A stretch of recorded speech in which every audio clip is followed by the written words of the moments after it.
we are going to film a video and give you some instructions on how to do your wreath from your kit.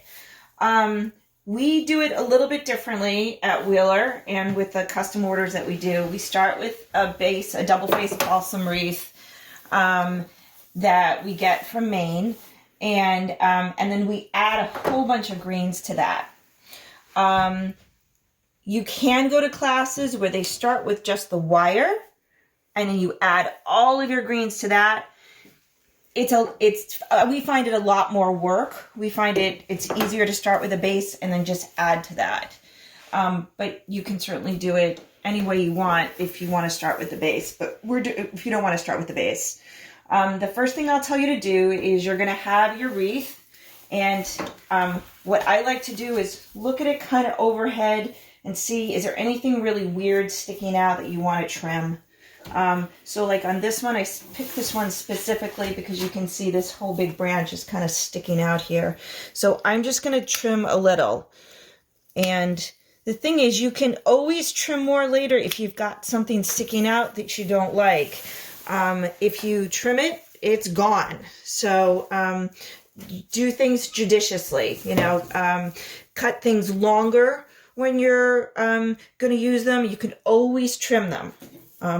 It's kind of like when you're cooking, don't add too much salt because you can't take it away. Same kind of thing here. If you cut it, it's gone. However, you can always add, like this, you always can add more greens to it, so you can fix it. All right, it's very forgiving. I look at my wreath. I don't really try to decide where the top is or where the bottom is yet. I fill in, and then I kind of look at it again and go, where does it look like the bow should go? Where does it look like the top should go, the bottom should go? So you don't have to figure any of that out right now. What I suggest you have is you need a good pair of clippers. If they're really dull, sharpen them or get someone in your house to sharpen them for you. So a good pair of clippers that are sharp. You may want gloves. It's a good idea. I should use them more than I do. And you're going to have your paddle of wire. The other thing that I think Amy or someone from the library suggested for you to do is, if you have a glue gun, it's much easier to attach a lot of your natural elements like your pine cones afterwards with that. You can wire it all in, but we find it's really much easier to use the glue gun. But if you don't, you can still do it, so don't worry. I'm going to show you what you're going to get with the kit. Is you're going to get your balsam wreath. If it's losing some needles, don't worry about it, okay? That's what's going to happen. But all of this stuff is super fresh, and you're going to have plenty to fill the whole thing in. When you're putting your wreath out, obviously it's better to put it outside. In general, it stays cold, stays better there. If you're putting it in the house, make sure you put it somewhere where it's not too hot. And out of the light, direct light is probably better to preserve it longer. But I've got plenty of people tell me they keep this thing up till like February. And I've had some people say that when they have the more natural ones, they keep them up outside until the spring if they don't look too Christmassy. So what you're going to get is your wreath base. We're going to have you pick out a bow, and then we're going to have the girls give you a bunch of greens.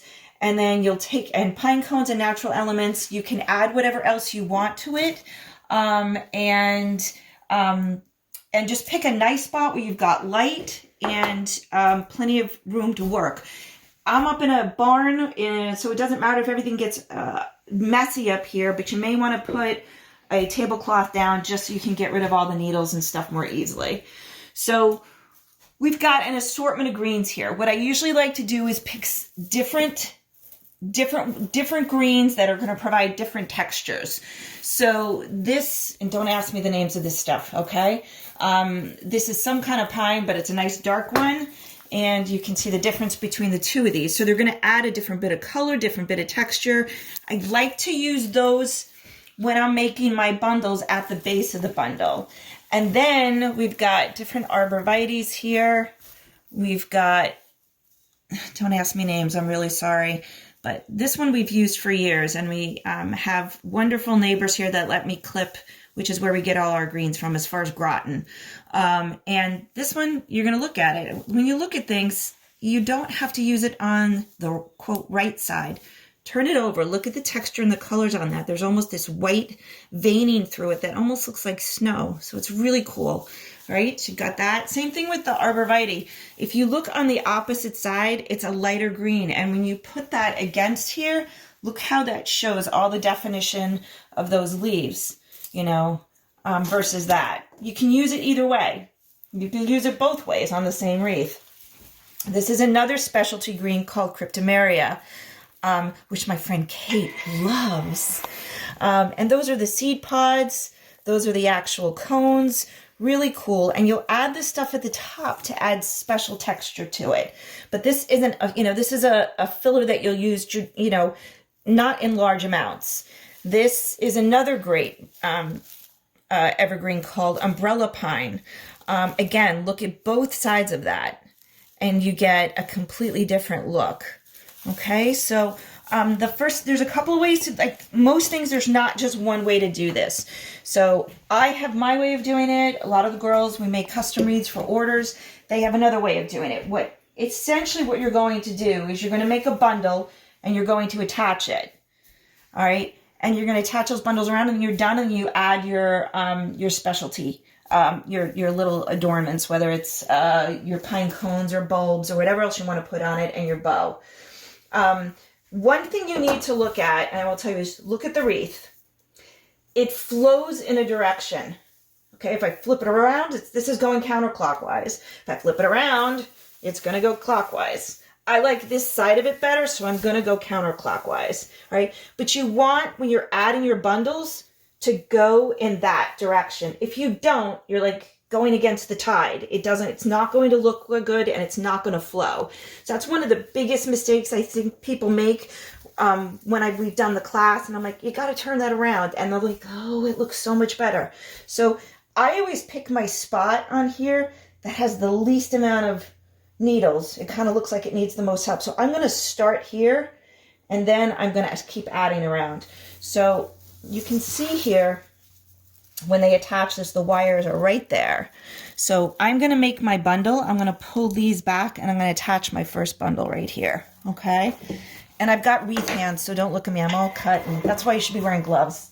So I'm going to cut, again, with these, cut longer than you need to go. All right. So this bundle here, this branch here, I'm going to cut here, and then I'm going to cut here again. All right. And what I'm going to do is I'm going to overlap those, and see how I have a nice big bundle there. I'm going to trim that just a teeny bit. Okay. So that's the base of my bundle here.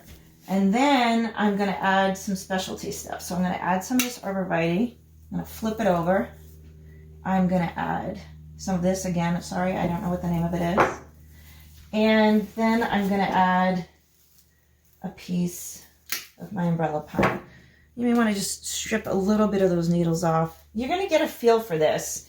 You feel like you don't know what you're doing, and then all of a sudden it'll be done, and you'll be like, wow, look what I did. It looks really good. So I'm going to add that. And then I'm going to add just a teeny bit of the Cryptomeria here. Okay. Now, look how cool that looks. Look at all those textures, all that color. And so what I'm going to do, there's two ways to do this. And I'm going to show you both ways. So what I like to do is I like to do a continuous wrap around the wreath. So there's our spot here. And I'm going to take the wire. Doesn't have to be too long on the other side, but pull really tight and twist around and around. Okay, and I'll show you when I'm done. Twist, twist, twist, because what you don't want, obviously if this is going to be continuous, if this fails, all your stuff's going to fall out. So that's one reason not to do it the way I do it. But I'm really conscientious about making sure that that's tight, okay, and that it's not going anywhere. Right, and then it's not going to loosen up.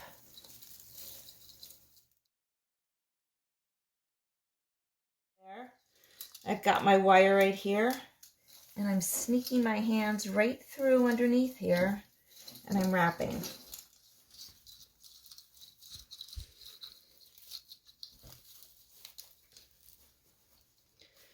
And you want to be firm with that. It needs to be tight. what you don't want to do is go through all this and then it's falling apart. Okay, so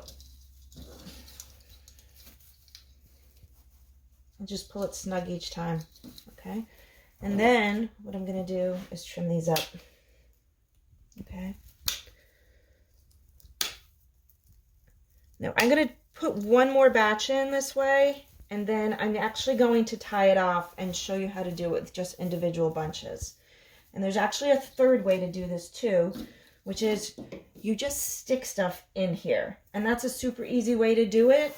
It just probably won't be as full, but like I said, everybody likes to do this a different way, and they all look good.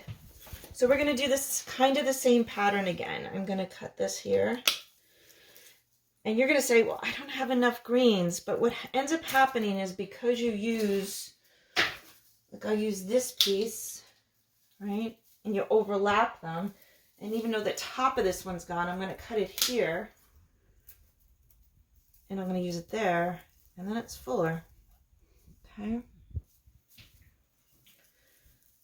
And we're going to add some of this guy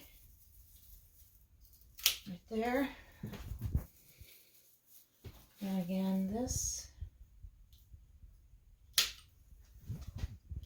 Another good thing to do is if you're actually sticking stuff directly in here is you're always going to cut your branches on an angle because they'll stick in much easier.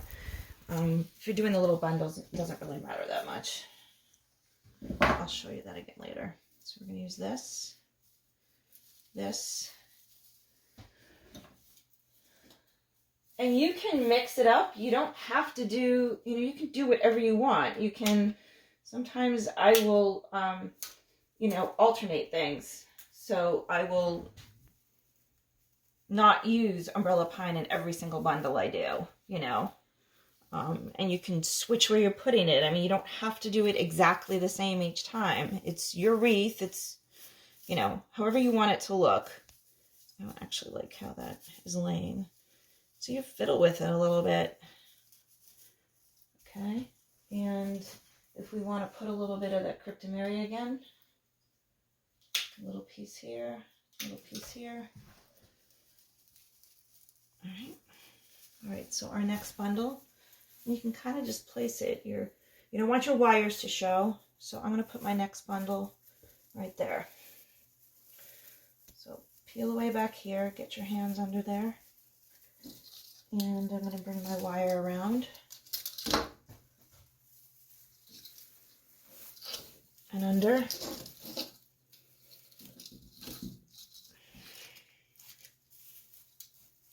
And around.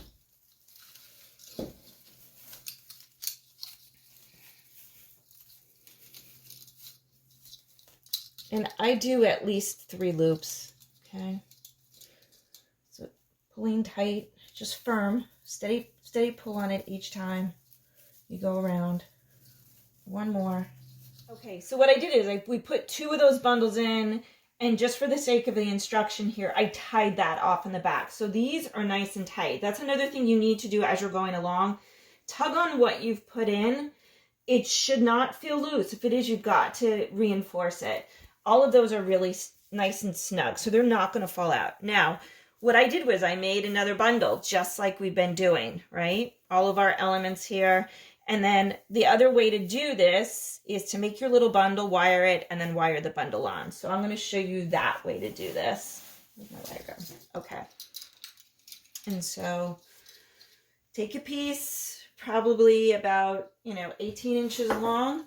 This is where you don't want it too long, but you definitely don't want it too short. Okay.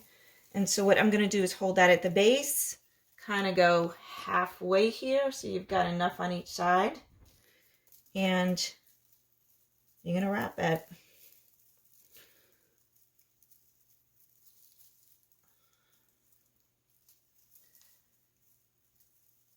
Nice and snug, just kind of like if you were, when you were wrapping it around the whole wreath. So you want that nice and snug. You're going to twist in the back here so you have your bundle. Okay. Again, like nothing should be falling out. trim this a little bit so it's not too bulky, but not too short that it's going to slip out. Okay, and then find your spot here, and same thing. I'm just going to wire that bundle in. And in the back, I've got my two ends, and I'm twisting them nice and tight up against the base of the wreath. Okay, round and around. Again, this is why you don't want to have your wire too short, where you'll get to this point and you're like, I can't attach it, and it's not holding. All right, so again, nice and snug. Okay, so we're going to do that all the way around here. Okay, so we ended up finishing adding all the bundles to this.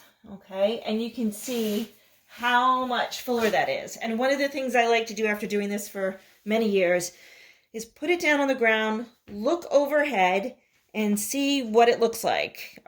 Am I missing patches? Am I too heavy on one side? And this looks pretty good, but you can, this is not a wire, so if you need to, you can kind of move it around a little bit, and I think that looks pretty good. If you look at it, it almost looks like I ended up with kind of a square shape in the middle there with what we added, but I think it looks really cool. So the next thing to do is pick it back up and add your other elements to it.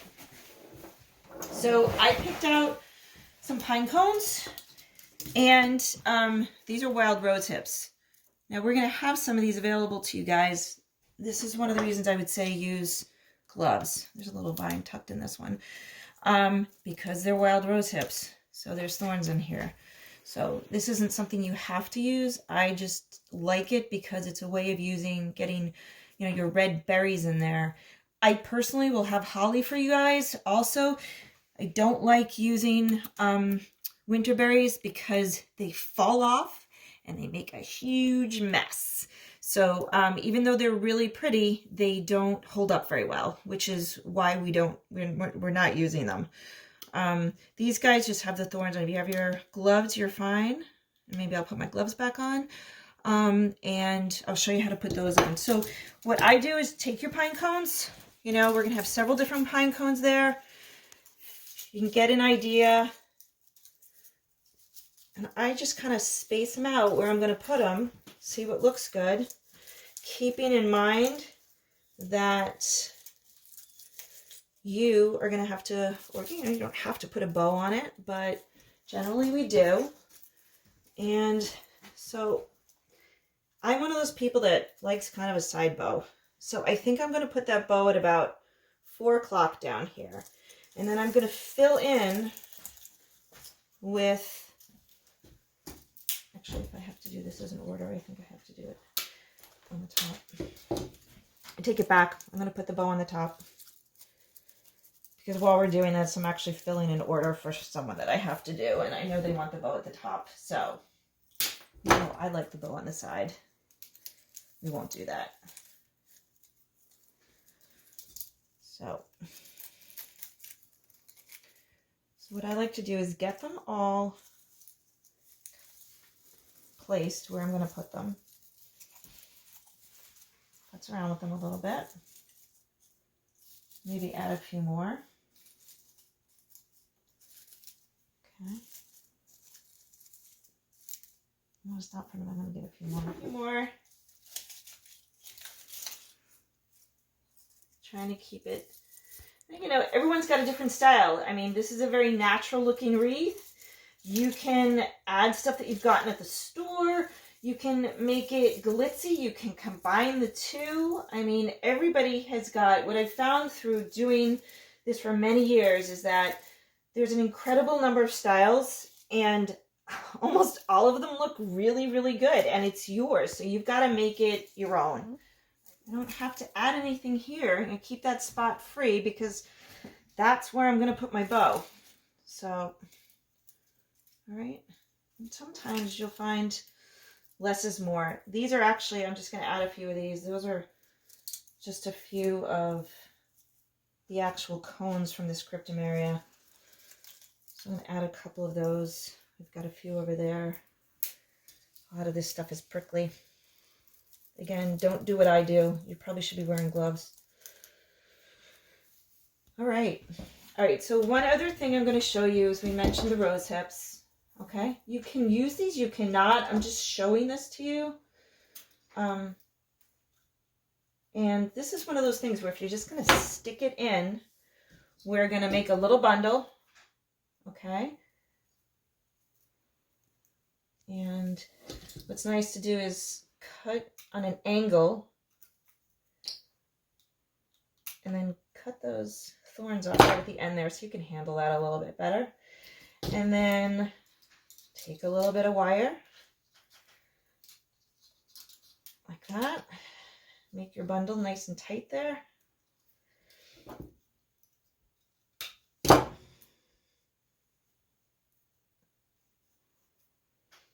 And then basically we're going to stick this in. Okay, so I think so this kind of uses that technique of what I said is you can just stick things in.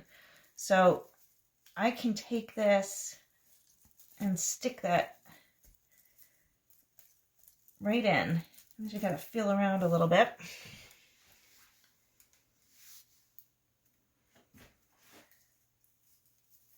Or we can just wire it right in. Either way, you know, we can use another small piece of wire. Usually you can find a spot here and just stick it in. Okay, so you can see we put in our little bundles of wild rose hips. And then the next thing to do is to get the pine cones attached. So one way we said is you can wire the pine cones in. The other way is to glue gun them in, which I highly recommend the latter, but I will show you how to wire them in. So you're just going to take your wire, again, make sure you've got a long enough piece here. The last thing you want to do is wire this. You've got it on, trying to get it on here, and you can't feel around and attach the two ends because that's how you got to get it in. So I'm going to wrap it around the bottom here and just pull. Don't pull too tight. You know, some of the, depending on the pine cone, they can be a little bit fragile, and you're just going to twist, and that's all you need. Okay, cut your piece of wire.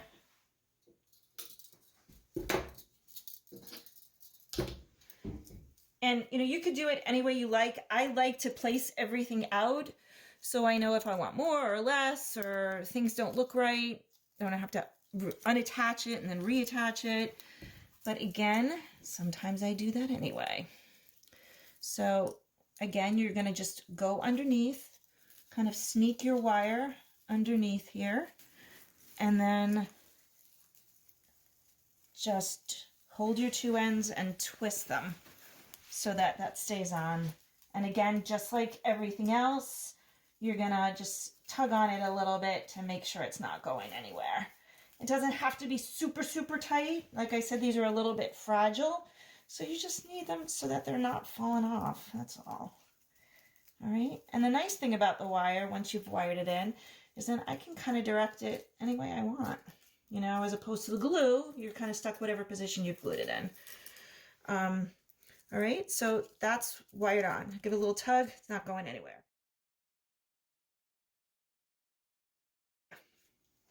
Okay, we're back. So, put some glue right there. Tuck it in. Okay, hold it there for a minute, kind of give it a little smush in there. Be careful, the glue guns get really hot. You can get burned on them. So just be careful. And also usually we do this on some paper or cardboard so that you're not getting this glue all over the place. But I'm on my husband's side of the barn here, so I'll just scrape it off if I get it on this chair. And same thing here. It's just a lot faster. Make a little hole in there and just tuck it in.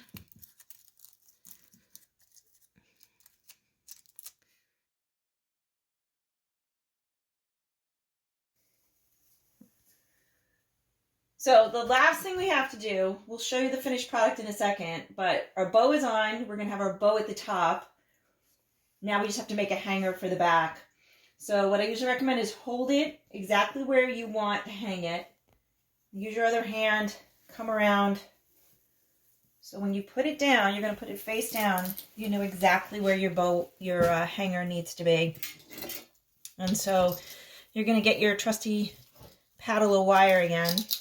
And this one is kind of easy because cut another piece. It's about 15 to 18 inches long. And we're going to, it gets a little tricky, but you're going to go underneath here. This was good because we're going right where the bow is. All right. And our wire, when I wired the bow on, we'll help you with the bow. You can either take the ribbon home and make your own bow, or we'll make it for you and it'll have a wire on. And again, you're just going to wire it around the back. So I've got my two ends here. I'm going to pull down nice and tight. The last thing you want to do is go through all the trouble of making this gorgeous wreath and then it falls, you know, it doesn't hold. So we're going to wrap that a couple of times. And then what I do, I take both ends, take my two fingers on my other hand, and I'm going to make my loop right there. And I'm going to twist, twist, twist, twist. All right, so I don't know if you can see, I've got a nice loop there. The loop's not going to be all the way up here so you don't see it. And then what I'm going to do is take these other two ends and twist all the way around. Kind of just secure that as much as I possibly can. And I have this nice secure loop now, and I can trim that up. Okay. And then if this is helpful to you, what we usually do is we'll take an extra piece of the ribbon we have and we'll just tie there.